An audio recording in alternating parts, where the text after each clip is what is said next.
అప్పగించుదము. అవును దేవా, మీ శిలువ యొద్దకు మేము చేరి మీరే మా మహావైద్యులని ప్రార్థిస్తున్నాం, తలస్తున్నాం, జ్ఞాపకం చేసుకుంటున్నాం. ఆ ఆలోచనతో మేము జీవించు నిమిత్తము మీ వాక్యమును ఆశ్రయించున్నాం, మీ సన్నిధానాన్ని మేము ఆశ్రయించున్నాం. మాతో మాట్లాడండి. బలహీనులమైన మమ్ములను ఈ ప్రాపంచిక విలువల మధ్య కొట్టుమిట్టాడుతున్నటువంటి ప్రజానీకాన్ని, మరి విశేషముగా మమ్ములను మీరు ఆదరించండి, ఓదార్చండి, బలపరచండి, స్వీకరించుకొనండి. తద్వారా మమ్మలను లేవనెత్తి మీ వాక్యంతో నింపి మమ్మల్ని బదిలిపరచుమని ఈ లెంట్ నాకు అవసరమైనటువంటి మీ సందేశం మా అందరికీ ప్రబోధించి ఈ భస్మ బుధవారపు ఈ క్రమంలో మమ్మల్ని క్రమపరచుమని, నా నోటి మాటలు మా అందరి హృదయ ధ్యానంలో మీ దృష్టికి అంగీకారముగా చేయమని యేసు పరిశుద్ధ నామంలో ప్రార్థిస్తున్నాము తండ్రి. ఆమేన్. దయచేసి కూర్చోండి.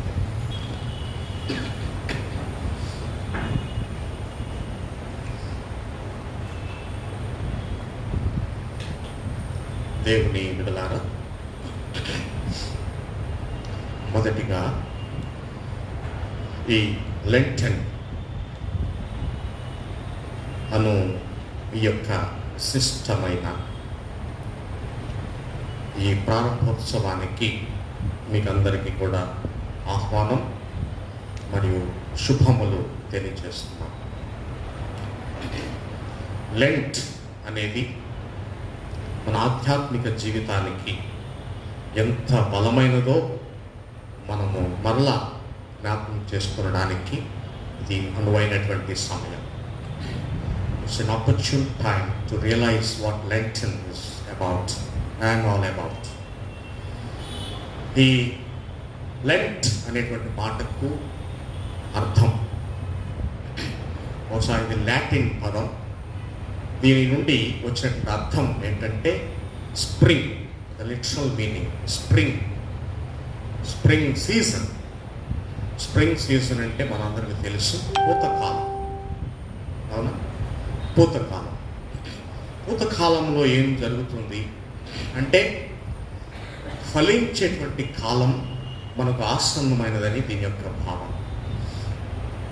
యేసుక్రీస్తు ప్రభువారు శిలువలో ఆయన మరణిస్తే, ఆ శిలువ మరణం కొరకు ఆయన శ్రమిస్తే, ఆయన అంతగా బాధపడుతూ ఉంటే ఈ కాలానికి ఎందుకు పుష్పించే కాలం అని పేరు పెట్టారు? ఎందుకంటే ఆయన గుడ్ ఫ్రైడే నాడు లేక అలనాటి శుక్రవారం, మహాశుక్రవారం నాడు ఆయన మరణించి మూడవ దినమును తిరిగి లేచాడు, అనగా ఆయన ఫలించాడు.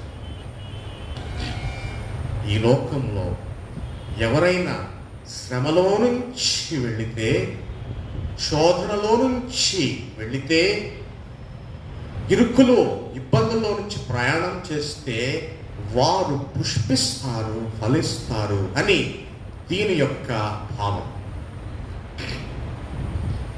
So trouble will make you strong and make you fruitful.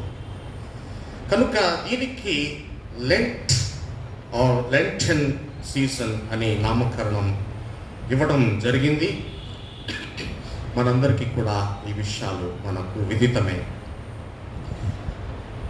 అదేవిధంగా భస్మము, భస్మ బుధవారం.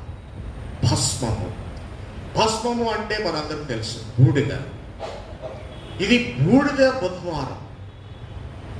ది ఎర్లీ చర్చ్, ఆది క్రైస్తవ సంఘంలో ఒకానొక శుభదినం మట్టల ఆదివారం రోజున వీరు ఊరేగింపుగా వెళ్ళి ఆ మట్టలన్నిటినీ తీసుకొచ్చి దేవాలయంలో దాచిపెట్టి, అవి తరువాత భస్మ బుధవారం ఏర్పాటు చేసుకుని, తర్వాత సంవత్సరంలో భస్మ బుధవారం ఏర్పాటు చేసుకొని ఈ మట్టలను అగ్నికి కాల్చి వచ్చినటువంటి బూడిదను వారు కొంతమంది పూసుకున్నారు, కొంతమంది తలల మీద నుదుటి మీద సిలువ గుర్తు వేసుకుని ఆ దినం నుంచి వీరు దేవుని సన్నిధానంలో ప్రార్థించటం, విలపించటం, తగ్గించుకోవటం, త్యాగం చేసుకోవటం ఇవన్నీ కూడా ప్రారంభించారు. ఆ ప్రారంభం చేయబడినటువంటి దినం, శుభదినం ఈ యొక్క భస్మ బుధవారం. So Ash Wednesday is all about ashes. Ashes. ఈ క్లుప్త ఉపోద్ఘాతంతో మనము ఈ లెంట్లోనికి మనము ప్రవేశిస్తాం, లేక ఈ ధ్యానంలోనికి మనము ప్రవేశిస్తాం. చదవబడినటువంటి లేఖన భాగముల్లో మొదటి పాఠ్య భాగంగా మనకు యోవేలు గ్రంథం ఇవ్వబడింది. 2వ అధ్యాయం 12 నుంచి 20వ వచనం వరకు. ఒకసారి 15వ వచనం ఎవరైనా చదవగలిగితే సంతోషిస్తాను. సియోనులో బాకా ఉదుడి, చాలు, ఉపవాస దినమును ప్రతిష్ఠించుడి. ఇంకొన్ని ఇంగ్లీష్ బైబిల్స్లో ఏమనుందంటే శాంక్టిఫై ఎ ఫాస్ట్. మరికొన్ని బైబిల్స్లో ఏముందంటే కాన్సక్రేట్ ద ఫాస్ట్. అంటే ఉపవాసానికి నడుం బిగించండి, ఉపవాసానికి ప్రారంభం పలకండి, ఉపవాసానికి రిబ్బన్ కటింగ్ చేయండి, ఉపవాసము ప్రతిష్ఠించండి. దేవుని సన్నిధానంలో ఓ గొప్ప ధ్వనితో అలనాడు వారు బాకా ఊదారు. ఈ దినము ఇప్పటి సంఘము గొప్ప శబ్దంతో, గొప్ప స్వరములతో, గొప్ప కేకలతో ఆ దినాల్లో గ్రామ ప్రజలు అందరూ కూడా ఒకే చోట కూడుకొని బిగ్గరగా అరిచి కేకలు వేస్తూ ఒక నిర్ణయం చేసుకుంటారంటే the old testament people are the tribals, barbarians. వారు ఇంటింటికి, లేకపోతే గ్రామానికి, లేకపోతే దేశానికి వారు టెంటులు వేసుకుంటూ మార్చుకుంటూ వారు బ్రతికారు, సంచారులుగా జీవించారు. వీరు ఒక చోట గుమిగూడి ఒక పెద్ద శబ్దముతో, అమాంతమైనటువంటి బలమైనటువంటి శబ్దములతో, బాకాలు ఉన్నవారు బాకాలు తీసుకుంటారు, లేని వారు గట్టిగా కేకలు వేస్తారు, కొంతమంది చర్మ వాయిద్యములను వాయిస్తూ గొప్ప శబ్దంతో వారేం చేస్తారంటే వారు ఉపవాసాన్ని ప్రతిష్ఠిస్తారు. ఉపవాసమే కాదండి, ఆ ట్రైబల్ కాంటెక్స్ట్లో ఏది చేయాలన్నా వారికి ఇదే క్రమం, ఇదే ప్రక్రియ. అందుకే ఇక్కడ యోవేలు తన యొక్క అనుభవంలో నుంచి, తాను చదివినటువంటి చరిత్రలో నుంచి, తాను చూసినటువంటి ఈ విధానాల్లో నుంచి, ఇశ్రాయేలీల జీవితాన్ని చదివినటువంటి వాడుగా, చూసినటువంటి వాడుగా, ఆ చరిత్రను తెలుసుకున్నటువంటి వాడుగా ఏమంటున్నాడంటే సియోనులో అనగా యెరూషలేములో బాకా ఊదుడి, ఉపవాస దినము ప్రతిష్ఠించుడి. ఈ దినం కూడా మనం ప్రతిష్ఠ చేయడానికి వచ్చాం, ఉపవాస దినాన్ని ప్రతిష్ఠించుకోవడానికి మనం వచ్చాం. మరి చదువుకున్నటువంటి మొదటి పాఠ్య భాగంలో 12వ వచనం ఇక్కడ ఏమని రాశారంటే ఇప్పుడైనను. ఆ మాట సరిగ్గా అర్థమైతే సిగ్గుపడాలి. ఆ మాట సరిగ్గా అర్థమైంది. ఇప్పుడైనాను, కనీసం ఇప్పుడైనా సారీ చెప్పమ్మా, ఇప్పుడైనా సారీ చెప్పండి అంటే దాని అర్థం ఇంతకాలం నువ్వు మొరాయించావు, ఎంత చెప్పినా వినలేదు కదా, కనీసం ఇప్పుడైనా సిగ్గుతో తల దించుకోవాల్సినటువంటి మాట. నౌ ఇప్పుడైనాను మీరు ఉపవాసం ఉండి, నా జీవితంలో నేను ఒక్కసారైనా ఉపవాసం ఉన్న వాళ్ళు ఎవరైనా ఉన్నా మన సంఘాల్లో?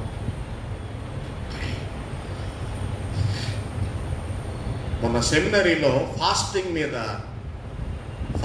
మీద ఒక ఆర్టికల్ రాయమంటే మా వాడు ఒకడు ఫీస్టింగ్ మీద రాశాడు, స్పెల్లింగ్ మార్చాడు.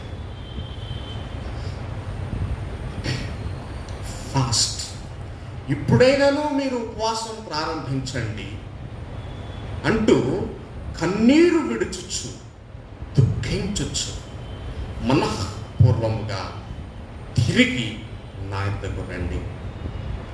ఇంగ్లీష్లో చాలా స్పష్టంగా ఉంది, ఎందుకంటే నేను వాడే ఇంగ్లీష్ బైబిల్ ఓల్డ్ టెస్ట్మెంట్ అయితే హీబ్రూకు దగ్గరగా ఉంటుంది, న్యూ టెస్ట్మెంట్ అయితే గ్రీక్కు దగ్గరగా ఉంటుంది, ఒరిజినల్ మ్యానుస్క్రిప్ట్స్కి చాలా దగ్గరగా ఉంటుంది. NRSV version, RSV or NRSV. ఆర్ఎస్వికి ఎన్ఆర్ఎస్వికి తేడా ఏంటంటే ఎన్ఆర్ఎస్విలో కొంచెం ఈ లింగ భేదాన్ని కూడా తగ్గించారు. మ్యాన్ అనేటువంటి చోట మ్యాన్ కైండ్ అన్నారు. సో ఎన్ఆర్ఎస్వి నేను వాడుతున్నాను to balance the two sex, male and female. కనుక ఈ ఎన్ఆర్ఎస్వి ఇంగ్లీష్లో ఏమని అంటాడంటే, యోవేలు, return to me with all your heart and with fasting. తెలుగులో ఏమంటున్నాడు? మీరు ఉపవాసం ఉండండి, కన్నీరు విడుచుచు మరియు దుఃఖించుచు. ఫాస్టింగ్, వీపింగ్ అండ్ మార్నింగ్, ప్రలాపించుచు. మార్నింగ్ అంటే లోలోపల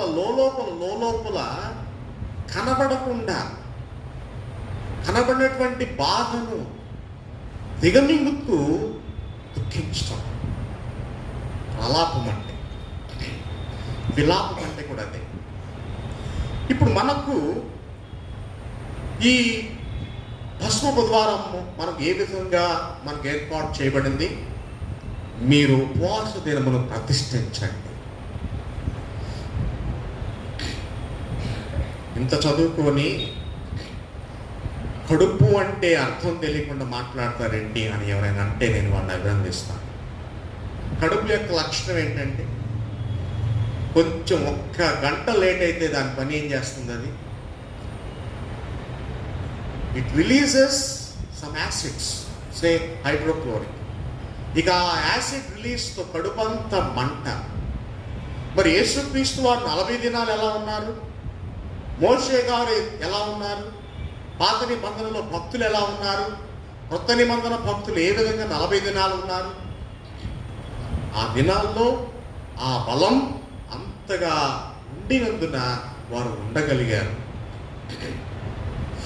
నా ఫ్రెండ్ ఒక ఆయన పాస్టర్ గారు, మన సిఎస్ఐ మండైసెస్లోనే, పేరు అడిగితే చెప్తాను. ఆయన గారు కూడా 40 దినాలు, చాలాసార్లు 40 దినాలు ఉపవాసం ఉండేవాడు. ఎప్పుడు కనబడినా ఉపవాసం అండి ఆయన. ఎన్ని రోజులు అంటే 40 రోజులు.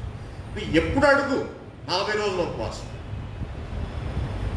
లోపల అభినందించేవాడిని, కానీ చివరకు ఆయన కడుపులో ఆర్గన్స్ అన్ని తినేసి ఆయన మరణించేశారు.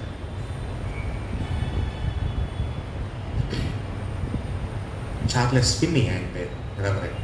ఆయన భార్యకి అంగీ ఇచ్చి పాస్టర్గా కొనసాగింపు చేస్తున్నారు. కడుపు పౌలు భక్తుడు అంటాడు, కడుపు భోజనము కడుపుకును ఏర్పాటు చేయబడినవి. ఆ రెండింటిని వేరు చేయడం తప్పు. కానీ దేవుని విషయంలో ఇక్కడ ఆ రెండింటిని వేరు చేయమని చెప్తున్నారు. ఎందుకంటే దీనంతటి వెనుక ఒక భయంకరమైనటువంటి స్థితి ఉంది.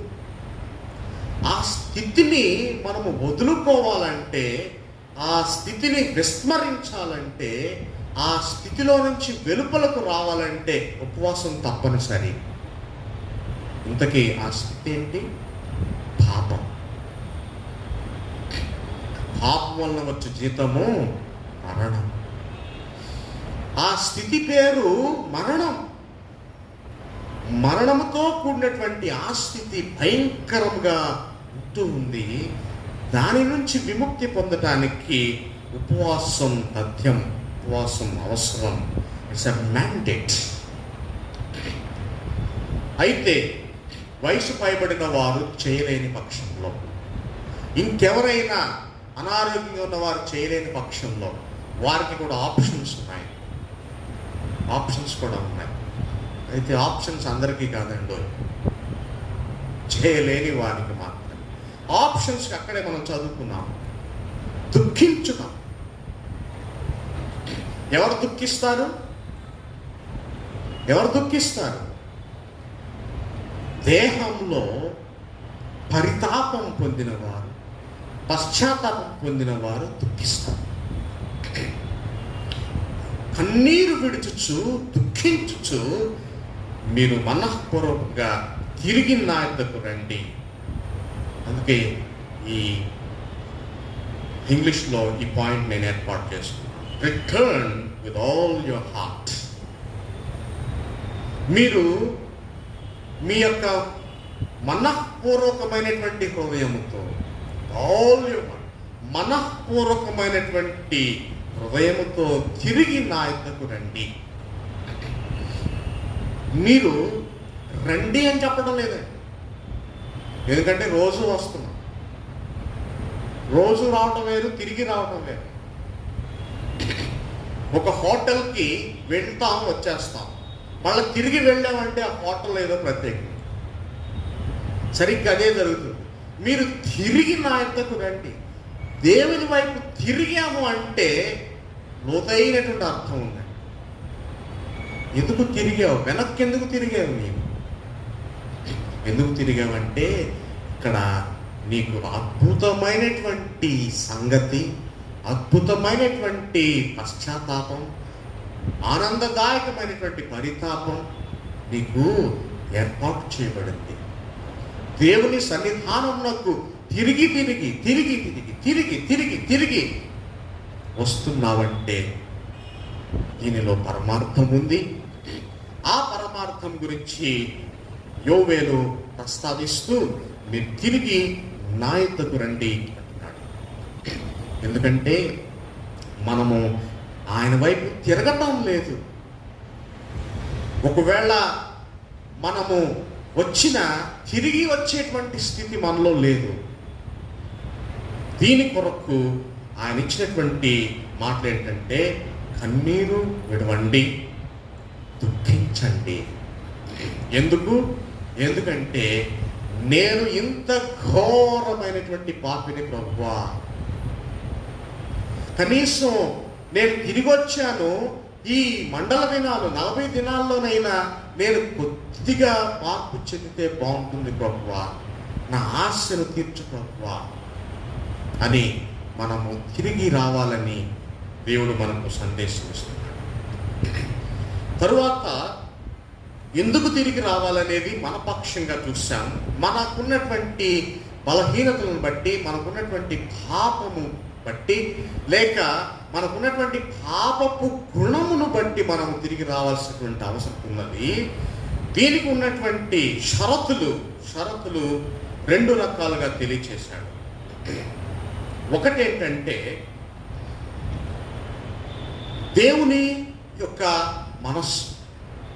13వ వచనంలో దేవుడు వైపుకి మనం ఎందుకు తిరగాలి అనే దానికి షరతు ఇస్తున్నాడు, లేక కారణం చూపిస్తున్నాడు. ఎందుకంటే యెహోవా కరుణా వాత్సల్యము గలవాడు, కరుణా వాత్సల్యము గలవాడు. తర్వాత ఏమంటాడు? శాంతమూర్తి. He is gracious and merciful. ఈ మాటలు మనం ప్రతిరోజు వినే మాటలే.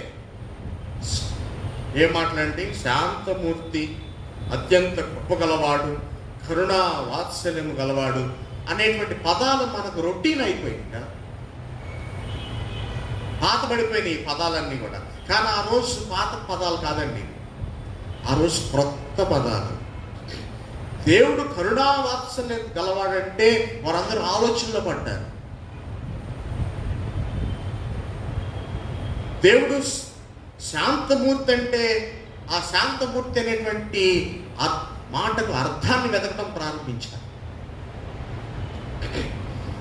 అయితే దేవుడు అంత మంచివాడు, దీర్ఘశాంతుడు, ఆయన కృపగలవాడు, శాంతమూర్తి అని తెలియజేస్తున్నాడు.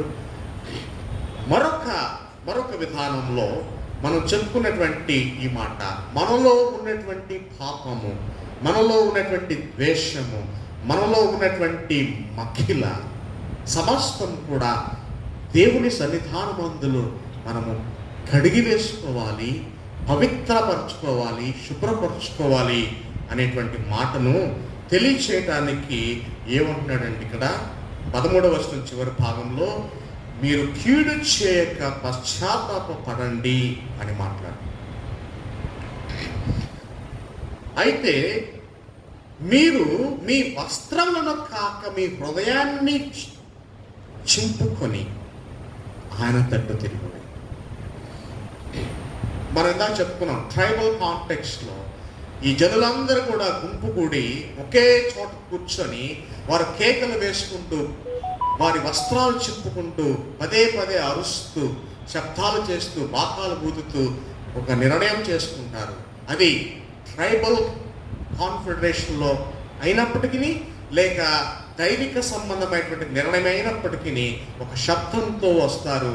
అదే సందర్భంలో ఒకవేళ అది దుఃఖకరమైతే, అది వేదనకరమైన నిర్ణయం అయితే, లేక వేదనకరమైన పరిస్థితిలో వారు ఉండి నిర్ణయం చేసుకోవాల్సిన అవసరత దాపురిస్తే వారు బట్టలు చింపుకోవటం వారికి ఆనవాయితీ. అందుకే యోవేలు అంటున్నాడు, ఓ ప్రియులారా, మీరు మీరు మీ బట్టలను కాదు, మీ వస్త్రములను కాదు మీరు చింపవలసింది. మీరు చింపవలసింది ఏంటి? హృదయం. Tear your heart, which means open up your heart. ఇక ఆ తరువాత మనం చదువుకుంటూ వెళితే ఎవరు చేయాలి ఈ పని అనే దాన్ని ప్రస్తావిస్తున్నాడు. ఎవరు చేయాలంటే 15వ వచనంలో నుంచి, ఇవి జనులను సమకూర్చుడి, సమాజ కూటము ప్రతిష్ఠించుడి, పెద్దలను పిలవడంకుడి, చిన్నవారిని, ఈ మాట జాగ్రత్తగా గమనించాలి, చిన్నవారిని, స్తన్యపానమును చేయు బిడ్డలను కూడా తోడుకొని మీ గృహాల్లో, మన గృహాల్లో పాలు, తల్లి రొమ్ము దగ్గర పాలు త్రాగే పసిబిడ్డను కూడా తీసుకొని రండి. ఆయన కూడా పాల్గొనాలి. దేవుని కార్యం, మనం పశ్చాత్తాపడాలి.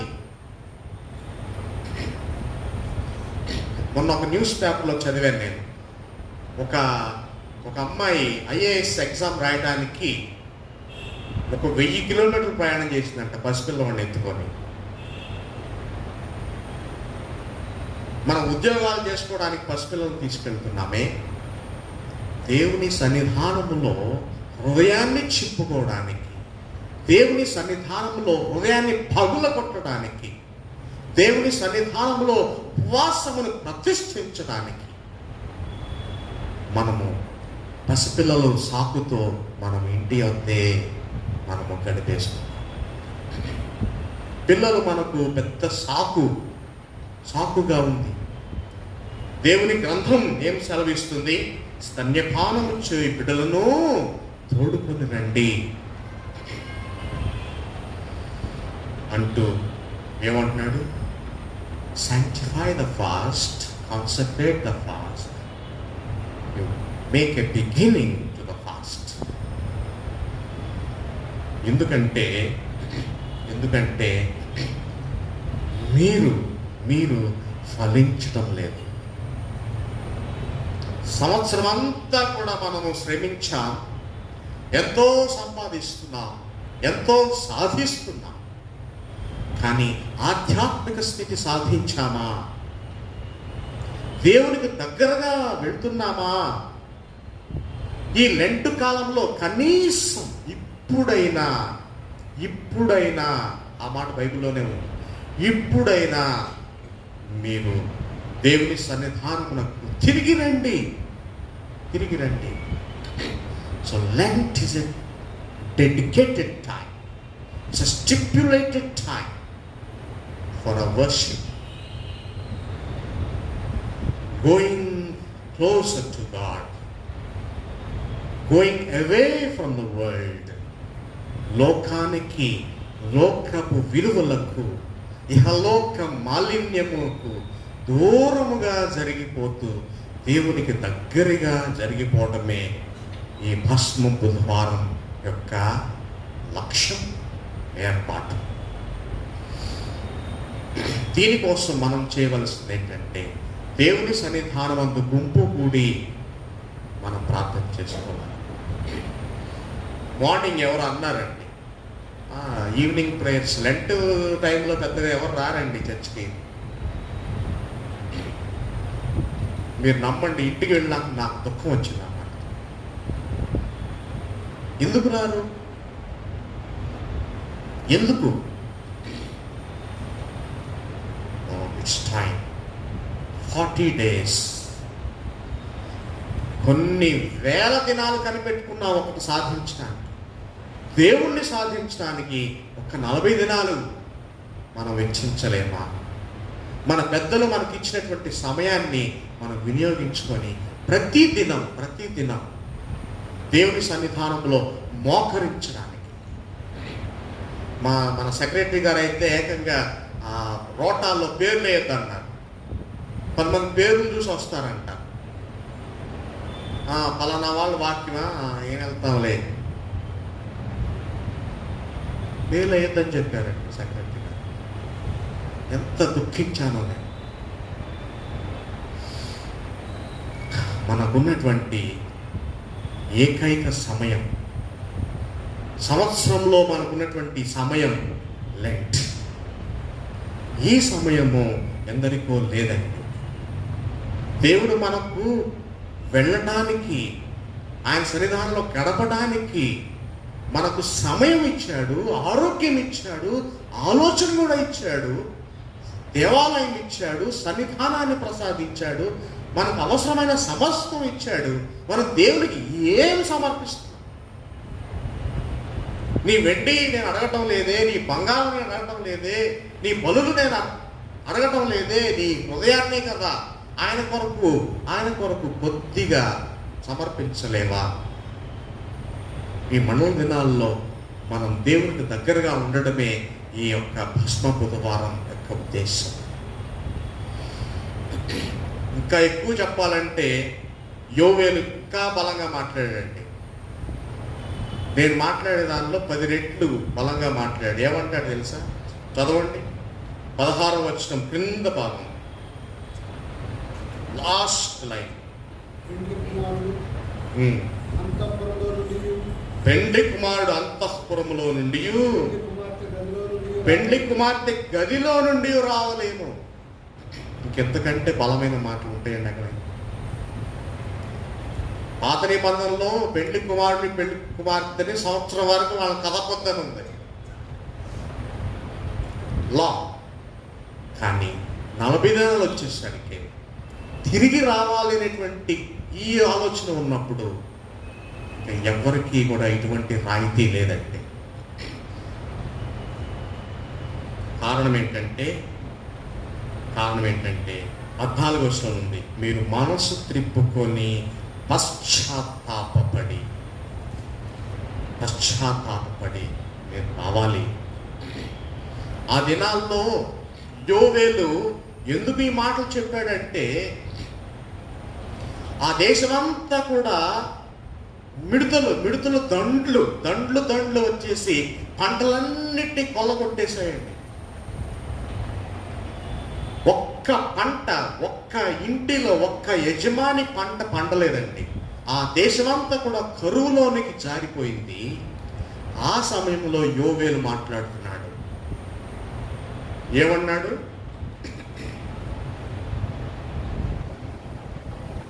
ఏమన్నాడంటే 14 వచనం చివరి భాగం, యెహోవాకు తగిన నైవేద్యమును పానార్పణను మీకు దీవెనగా అనుగ్రహించును. మీరివ్వండి అంటలేదండి. ఎక్కడ తెచ్చిస్తారు మీరు? పంట లేదు, మిడతల దండు కొట్టేసింది, మీ దగ్గర ఇంట్లో ఏమీ లేదు, అసలు మీకే ఏమీ లేదు. మీరు ఏం తెచ్చిస్తారు? ఎక్కడ తెస్తారు? అందుకే దేవుడు అంటున్నాడు యోవేలు భక్తునితో, నేను మీకు నైవేద్యాన్ని ఇస్తాను, నేను మీకు పానార్పణ ఇస్తాను. I will give you food, I will give you grains, తిండి గింజలు మీకు ఇస్తాను. And I will give you drink. మరొక సందర్భం కూడా చెప్పాలి ఇక్కడ. ఆ ఇశ్రాయేలీలందరూ గుంపు కూడి ప్రార్థన చేసుకున్నప్పుడు ఒక్కొక్కసారి ఏం చేస్తారంటే, దేవాలయం లోపలికి వచ్చేసి వారి దగ్గర ఏమీ లేదు కదా, కరువుతో వారంతా అలమటించిపోతున్నారు, ఆకలితో అలమటించిపోతున్నారు, వారి దగ్గర ఏమీ లేదు, తినడానికి లేదు, త్రాగడానికి కూడా ఏమీ లేదు. వారు వచ్చి దేవాలయం దగ్గరకు వచ్చి దేవుడికి కోపం వచ్చే పని ఒకటి చేస్తారు. వాళ్ళు ఏం పని అంటే, దేవాలయంలో గర్భాలయం వైపుకు వారి యొక్క వెనుక భాగాన్ని చూపిస్తారండి. They show their back to God.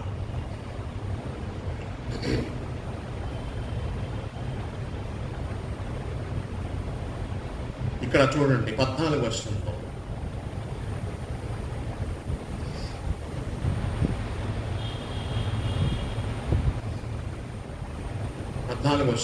ఆయన ఒకవేళ ఆయన మనసు త్రిప్పుకొని, ఎవరు? దేవుడు. ఈ బైబిల్లో కొన్ని బైబిల్స్ ఏముందంటే, మనస్సు కాదు, మనస్సుతో పాటు ఆయనే తిప్పుకుంటాడంట. ఆయన గర్భాలయంలో ఉన్నటువంటి దేవుడు తనను తాను ముందుకు త్రిప్పుకొని మీకు ఈ పానార్పణము, నైవేద్యములు, ఆహార గింజలు ఇస్తాడంట. ఇప్పుడు చూసారా మీరు ఈక్వేషన్? వీరొచ్చి దేవుని దగ్గరకు వచ్చి వారి యొక్క వెన్నుపూస లేక వారి యొక్క నడుము చూపిస్తున్నారు దేవునికి. దేవుడు కూడా అదే పని చేస్తున్నాడంట. దేవుడు కూడా అడిగి ఉంచున్నాడు.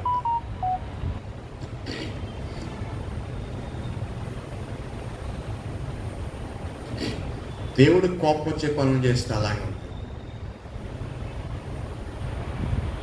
వారు ఇటువైపు తిరిగి ఉంచున్నారు, ఆడియన్స్ వైపు, దేవుడేమో అటువైపు తిరిగి ఉంచున్నాడు, గర్భాలయం వైపు. ఇప్పుడు అందుకే ఇక్కడ ఏమనుందంటే, వారు అనగా దేవుడు మనసు తిప్పుకొని పశ్చాత్తాపడి, దేవుడు పశ్చాత్తాపడడం ఏంటండి? ఎందుకు పశ్చాత్తాపడుతున్నాడంటే, నీవు వెనుక భాగాన్ని చూపించినందున దేవుడు పశ్చాత్తాపడి ఆయన నీకు ధనార్పణం ఇస్తున్నాడు.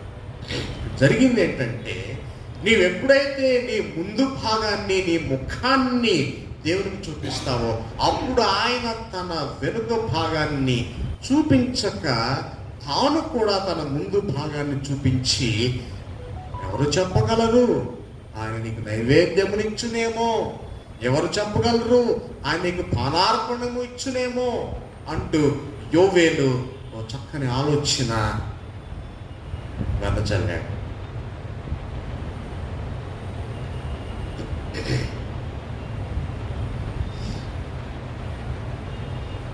కనుక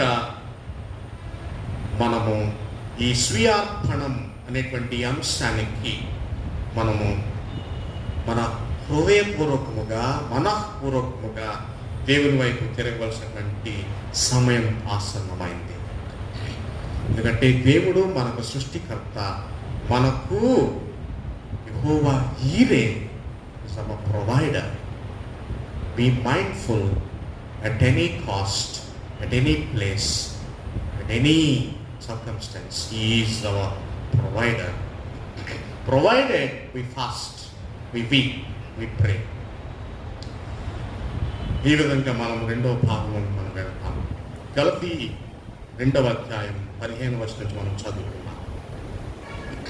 ఇక్కడ చెప్పడం ఏమంటున్నాడంటే 15 వచనంలో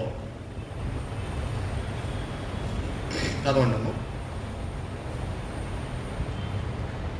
15 వచనం, అయితే మీరు ఒకరినొకడు కరుచుకొని భక్షించిన ఎడల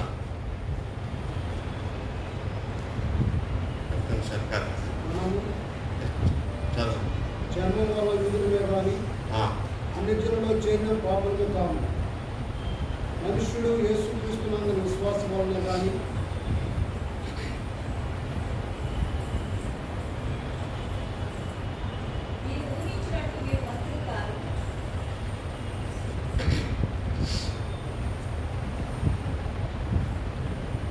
గలతీ 2:15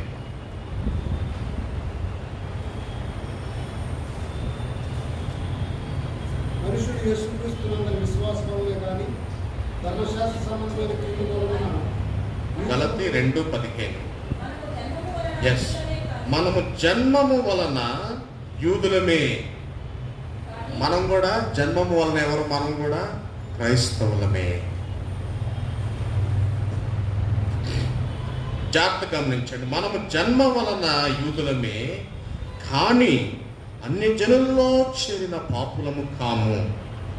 మనుషుడు యేసుక్రీస్తునందల విశ్వాసం వలనే కానీ ధర్మశాస్త్ర సంబంధమైన క్రియల మూలముగా నీతిమంతుడిగా తీర్చబడని ఎరిగి మనమును ధర్మశాస్త్ర సంబంధమైన క్రియల మూలముగా కాక క్రీస్తునందల విశ్వాసం వలన నీతిమంతులమని తీర్చబడుటకై యేసుక్రీస్తునందు విశ్వాసం ఉంచి ఉన్నాము. ఇక్కడ మనం ఒక లోతైనటువంటి మాట, అరుదైనటువంటి మాట దాగి ఉందండి ఈ భాగంలో. మనము జన్మతో క్రైస్తవ్యాన్ని సంపాదించుకున్నాం. By our birth we have earned the Christianity. ఇప్పుడు ఈ క్రైస్తవ్యంలో ఉన్నటువంటి మనకు ఏం జరుగుతుంది? మన వెనుక క్రైస్తవ్యం కాని వారు ఉన్నారు. క్రైస్తవులమైన మన మీద వారు మోపినటువంటి నింద ఏంటండి? వీరు మనుషుల్ని మార్చివేస్తున్నారు, కన్వర్షన్స్ చేస్తున్నారు. Christians are going for conversions.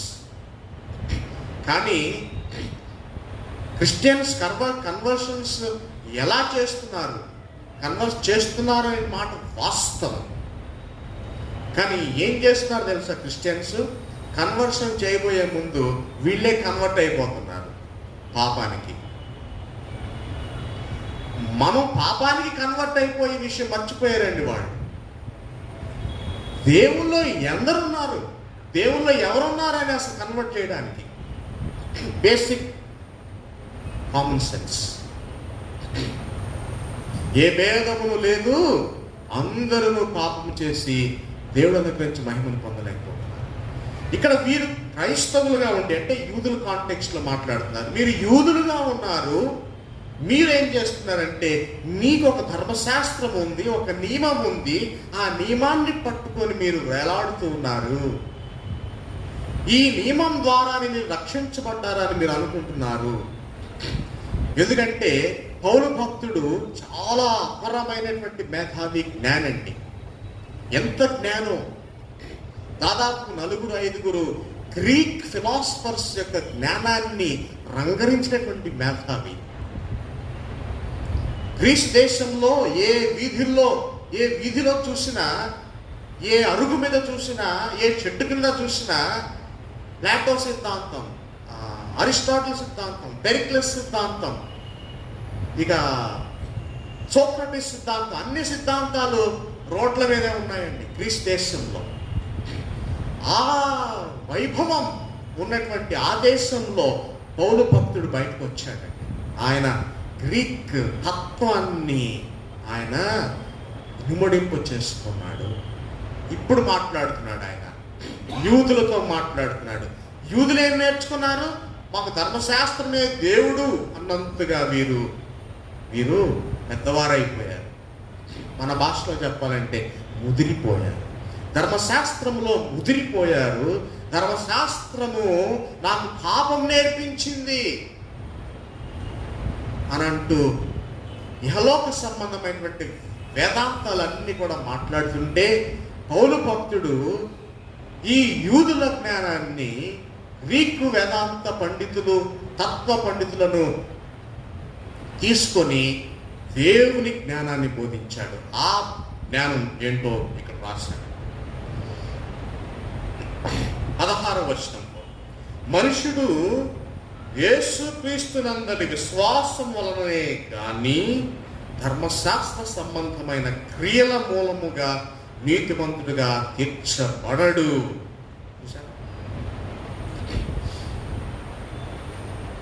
మనం పోయిన ఆదివారం మాట్లాడుకున్నాం, మనకు ఉన్నటువంటి చట్టాలన్నీ మనం చేసుకున్నాయి. ఏ ఆర్గనైజేషన్ చూసినా వారికి ఒక చట్టం ఉంటుంది, వారికి ఒక నియమం ఉంటుంది, బైలా ఉంటుంది. అవన్నీ వారు ఏర్పాటు చేసుకున్నారు. ఆ బైలాస్ని మనం ఏర్పాటు చేసుకొని బయట వారు రాకుండా ఈ బైలాస్ని గోడగా అడ్డం పెట్టుకున్నాం మనం. ఆ గోడలు పగలగొట్టండి మొన్న ఆదివారం మనం మాట్లాడుకున్నాం. ఇప్పుడు అదే ఆలోచన ఇక్కడ తెలియజేస్తున్నాడు. ఆ గోడ ఏంటంటే ధర్మశాస్త్రం. గోడ అడ్డుగా ఉంది మనం. No, to come to God's presence, do you need a law? No. యేసుక్రీస్తు శిలువలో మరణించడానికి చట్టాన్ని పాటించడం ద్వారా చేయలేదు. యేసుక్రీస్తు అందరినీ ప్రేమించడానికి చట్టాన్ని వాడుకోలేదండి. తన రక్తాన్ని ధారవహిస్తున్నటువంటి ప్రభువు ఏ చట్టాన్ని అవలంబించలేదండి. తన చట్టాన్ని అవలంబించుకున్నాడు, తన మార్గాన్ని అవలంబించుకున్నాడు. ఇంకా చెప్పాలంటే నేనే మార్గం అన్నాడు ఆయన. అనలేదా? నేనే మార్గం అంటే నేనే చట్టం అని కాదా దాని అర్థం? కనుక మీరు నీతిమంతులుగా తీర్చబడడానికి మీరు ఎవరిని ఆశ్రయిస్తున్నారు? ఎవరిని ఆశ్రయిస్తున్నారు? మనకు నచ్చిన వాళ్ళకి మనం ఫోన్ చేసి కనుక్కుంటాం, ఇది ఎలా చేద్దాం. దేవుణ్ణి అడగొచ్చుగా. నీకు ఎంతో ధర్మశాస్త్రం తెలుసు, నీకు ఎంతో మంది తెలుసు, ఎంతో విజ్ఞత కూడా ఉంది, కానీ దేవుణ్ణి మర్చిపోతాం. ఒకానొక సమయాన్న దేవుణ్ణి మర్చిపోతాం. How can you be justified? You think you can be justified by works? Not at all, says the Bible. You will be justified only by faith, that too in Christ Jesus.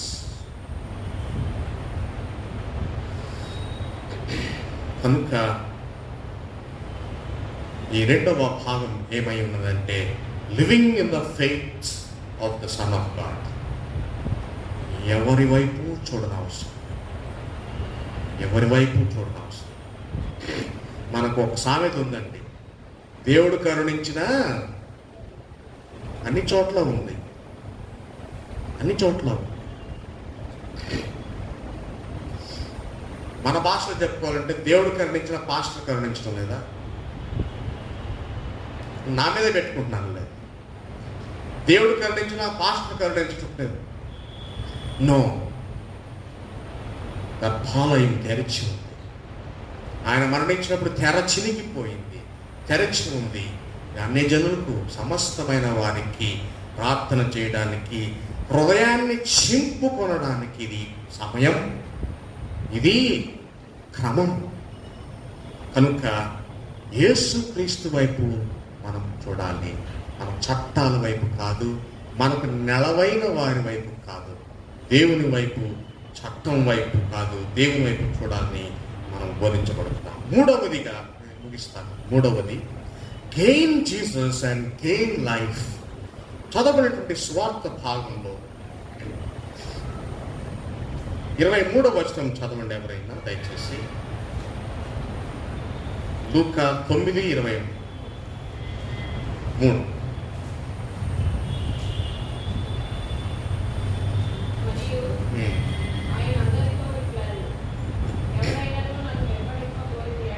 కోరిన ఎడల, ఇంగ్లీష్లో if అనే మాట, వెంబడింప కోరిన ఎడల. మనం పాత నిబంధనలో కూడా కండిషనల్ క్లాజే చూసాం, ఇక్కడ కూడా కండిషనల్ క్లాజే. నువ్వు ఉపవాసం ఉండాలని నువ్వు అనుకున్న ఎడల, నువ్వు ప్రార్థన చేసుకోవాలని నువ్వు అనుకున్న ఎడల, బలవంతమైన మార్పులు ఏమి లేవండి ఇక్కడ. నీవు అనుకుంటేనే రా, కానీ వస్తే మాత్రం ఇది పద్ధతి. నీ హృదయాన్ని చింపుకోవాలి. చదవండి అమ్మా. తన్ను తాను ఉపేక్షించుకొని ప్రతిదినము. ఎవరి సిలువ ఎవరెత్తాలి ఇప్పుడు చెప్పండి? మనం ఎప్పుడు కూడా పక్కనోడు సిలువ ఎత్తుకుంటాం. నీకు పెద్ద సిలువ పెట్టాడు దేవుడు, నీకు బోల్డని సిలువలు ఉన్నాయి, బోల్డని సమస్యలు ఉన్నాయి, బోల్డని ప్రార్థనా అవసరాలు ఉన్నాయి, కానీ పక్కవారి సిలువ దగ్గరికి వెళ్ళి నేను మోస్తాను మీద వేసుకుంటాం. అందుకే ఇక్కడ క్లారిటీ బాగా ఉంది. ఇక్కడ ఎవడైనాను నన్ను వెంబడింప కోరిన ఎడల వాడు, చదవండి, తన సిలువను, అండర్లైన్ చేసుకున్నమాట, తన సిలువను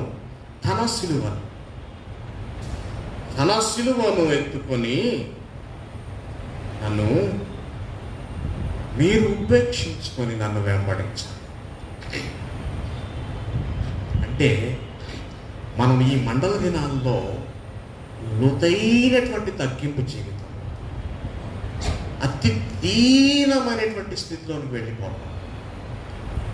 దీనమైన స్థితి అంటే దీనస్థితి కాదండి, ఆధ్యాత్మికంగా దీనులైన వారు ధన్యులు. ఈ దీనస్థితి ధన్యతలోనికి నడిపిస్తుంది. This famine will bring you riches, fortunes, food, drink.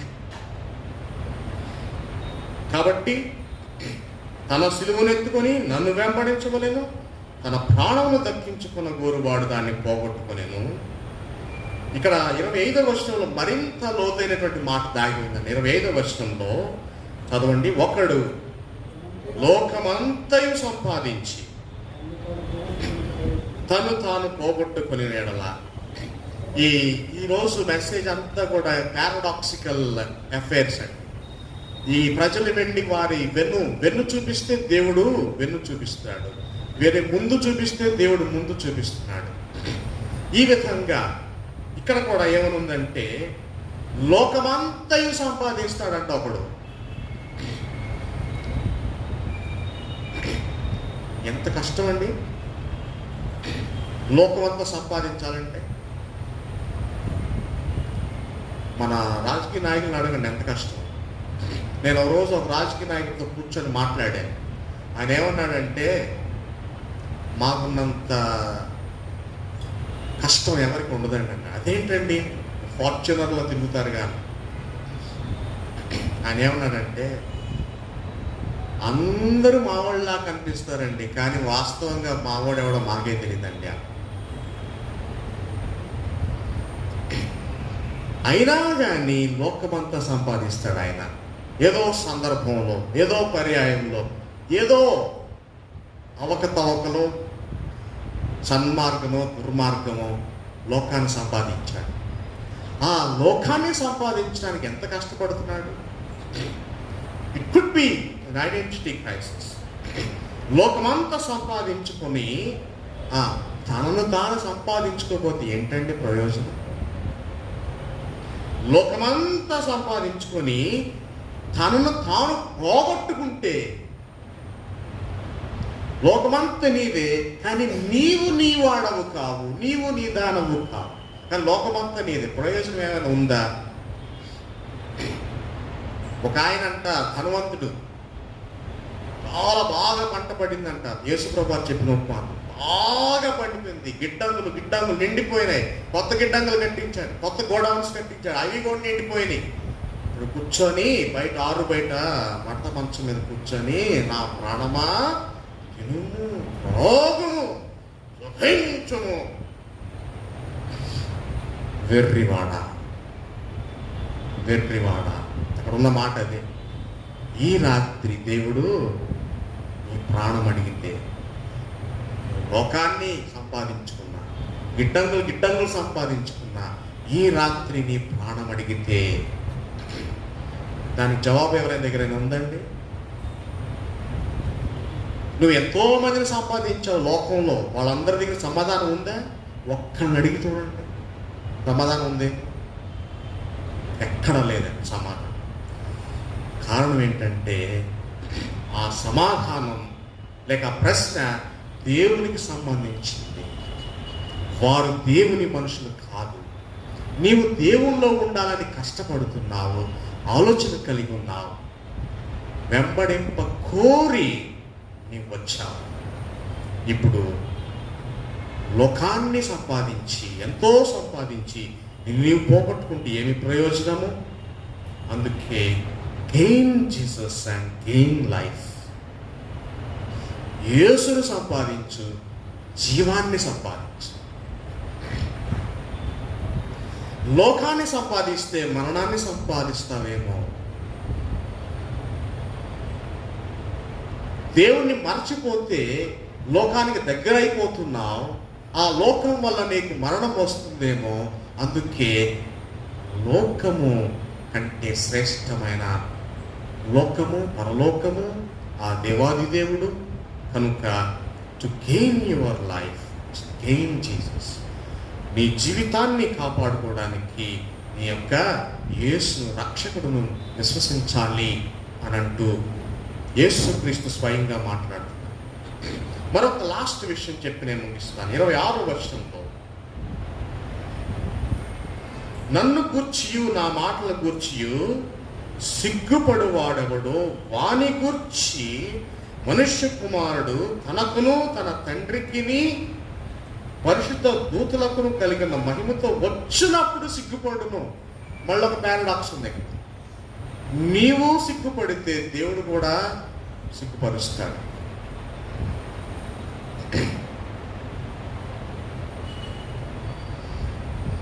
ఎందుకంటే దేవుని మాటలు చెప్పడానికి మనం సిగ్గుపడుతున్నామేమో. మార్నింగ్ కూడా చెప్పాను, ఒకరోజు ట్రైన్లో వెళ్తుంటే, నేను బీడీ చదివేటువంటి మొదటి రోజుల్లో ట్రైన్లో వెళ్తుంటే నేను మాస్టర్ గారిని నేను పసిగట్టేశాను. ఎందుకంటే నా లగేజ్లో ఒక 7 సూట్ కేసులు ఉంటాయండి నాకు. ఎందుకంటే జూన్లో వెళ్తే మళ్ళీ డిసెంబర్లో రావాలి ఇంటికి. దాంట్లోనే అన్ని సామాన్లు ఉంటాయి. పక్కన గిటార్ ఉంటుంది, పక్కన కీబోర్డ్ అన్నీ పెట్టుకుని వెళ్తుంటే ఆయనకు అర్థమైపోయింది పాస్టర్ గారు అని. దగ్గరికి వచ్చి ప్రార్థన చేయండి అన్నాడు. పబ్లిక్లో ప్రార్థన చేయాలంటే కొత్త కదండి, అప్పుడు ట్రైనింగ్ ఫస్ట్ ఇయర్, కొంచెం ఇబ్బంది పడ్డాను. దేవుడు మాట్లాడాడు. మనము సమాజంలో ఉన్నప్పుడు దేవుని పని చేయడానికి సిగ్గుపడకూడదు. నీవు సిగ్గుపడితే ఆ దినమున దేవుడు నిన్ను సిగ్గుపరుస్తాడు. ఎవరి ముందు? ఈరోజు ఆఫ్టర్ ఆల్ దేవుడు చేసినటువంటి సృష్టి ముందు నీవు సిగ్గుపడితే ఆ దినము తండ్రి అయిన దేవుని ఎదుటను, పరిశుద్ధాత్మ ఎదుటను, ఈ దూతలందరి ఎదుట నీవు అత్యంత దారుణంగా అవమానించబడతావు. అది ఇక్కడ యేసుక్రీస్తు వారు స్వయంగా తెలియచేసినటువంటి మాట. కనుక మనము మన గౌరవాన్ని సంపాదించాలంటే, జీవాన్ని సంపాదించాలంటే కేవలం యేసు వైపుకు మనము మళ్ళించబడాలి. ఆ యేసు క్రీస్తే మనకు జీవం, ఆ యేసు క్రీస్తే మనకు జీవాధిపతి. ఆయన మరణమును జయించినటువంటి ప్రభు. మరి మనం చదువుకున్నటువంటి సువార్త పట్టణం కూడా దాని గురించే మాట్లాడు. కనుక దేవుని బిడ్డలారా, వాకావుదుడి దేవుని సన్నిధానంలో ఆకర్షితులై ఈ మండల దినము కొరకు ఉపవాస దీక్ష ప్రారంభించుకోవచ్చు. లేని పక్షమున పశ్చాత్తాపముతో, దుఃఖముతో, ప్రలాపముతో ఆయన సన్నిధిలో మన యొక్క పాపమును బట్టి, మన యొక్క దోషములను బట్టి, మన ఇరుకులు ఇబ్బందులను బట్టి మనం ఆయన సన్నిధానంలో ప్రార్థన చేయవలసిన వారు. దానికి శ్రీకారం ఈ రోజునే దానికి జరగాలి. Inaugurate, consecrate, dedicate, sanctify the ash Wednesday. బూడిదే చేయమని చెప్పడం లేదు, బూడిదే పూసుకోమని చెప్పడం లేదు. కానీ మన హృదయంలో ఆ యొక్క సంగతి, బూడిదే అనే సంగతి, తగ్గింపు అనే సంగతి హృదయంలో మనం సంపాదించుకొని ఈ మండల దినాల్లో మనం ప్రతిష్ఠించి ప్రతిదినం 2 చేతులు జోడించి చెప్తాను, దయచేసి ప్రతిదినం రావడానికి ప్రయత్నం చేయండి.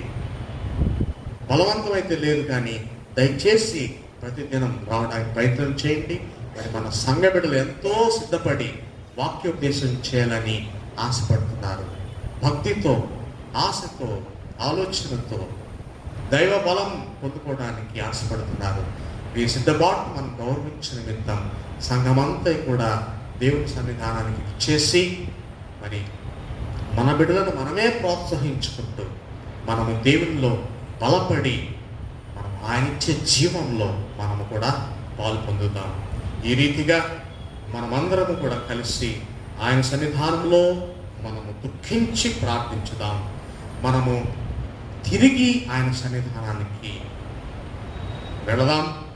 అదేవిధంగా మనము జీవాధిపతి అయినటువంటి యేసు క్రీస్తు విశ్వాసమును బట్టి ఆయన అధిపతి అని, మనము నీతిమంతులను విశ్వాసంగా మూలంగా తీర్చిదిద్దబడుతున్నామని గమనించి, తరువాత యేసుని పొందగోరు వారు లోకమును విసర్జించాలి అనేటువంటి సత్యంతో మనం యేసు వైపు చూద్దాం, ఆయన జీవాన్ని పొందుకుందాం.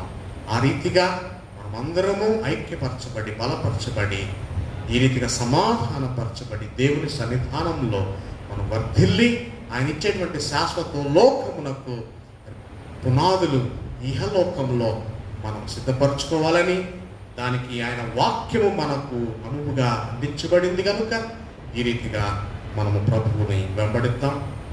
దేవుడు తన యొక్క మహాబలమును, తన మహావాక్యములను, ఉపదేశములను ఈ మండల దినాల్లో మనకు అనుగ్రహించి మనలను ఈ లెంట్ అనగా ఈ స్ప్రింగ్ సీజన్ పూతకాలమునందు మనలను పుష్పింప చేయాలని, ఫలింప చేయాలని ఆశిస్తున్నాడు. కనుక మనము కూడా అటు రీతిలో దేవుని వైపు చూసి మనము ప్రార్థనలో ముందుకు వెళదాం. దేవుని మాటల ద్వారా మనం బలపరిచి, స్థిరపరిచి ఈ మండల దినాల్లో మనం నడిపించిన గాక. ప్రార్థన. పరిశుద్ధుడా, జీవాధిపతి, మీరు ఈ లోకంలో మా నిమిత్తము చట్టాన్ని కాదన్నారు, ఈ లోకాన్ని కాదన్నారు, అనేకులను మీరు ఎదుర్కొన్నారు, అనేకులను మీరు ప్రక్షాళన చేశారు. ప్రభా, మీ బిడ్డలమైన మమ్ములను కూడా మీరు ప్రక్షాళన గావించి మేము మీ సన్నిధానమందు నిత్యము శక్తితో, బలముతో, ఆరోగ్యముతో, ఉద్యమముతో, ఉల్లాసంతో మీ సన్నిధిని అనుభవించినట్లు సహాయం చేయమని ఈ మండల దినాల్లో మాకు ఉపయోగకరముగా, ఆశీర్వాదకరముగా, ఆత్మీయతను పెంపొందించులాగున మీరు సిద్ధపరిచి, మీరే ప్రతిష్ఠించి ప్రతి కుటుంబాన్ని, మా సంఘాన్ని నానాటికి బలపరిచి లెంట్ కాలమును మా కొరకు ప్రతిష్ఠించమని, చేరవచ్చిన బిడ్డలందరినీ ఆశీర్వదించమని యేసు పరిశుద్ధ నామంలో ప్రార్థిస్తున్నాం తండ్రి. ఆమేన్.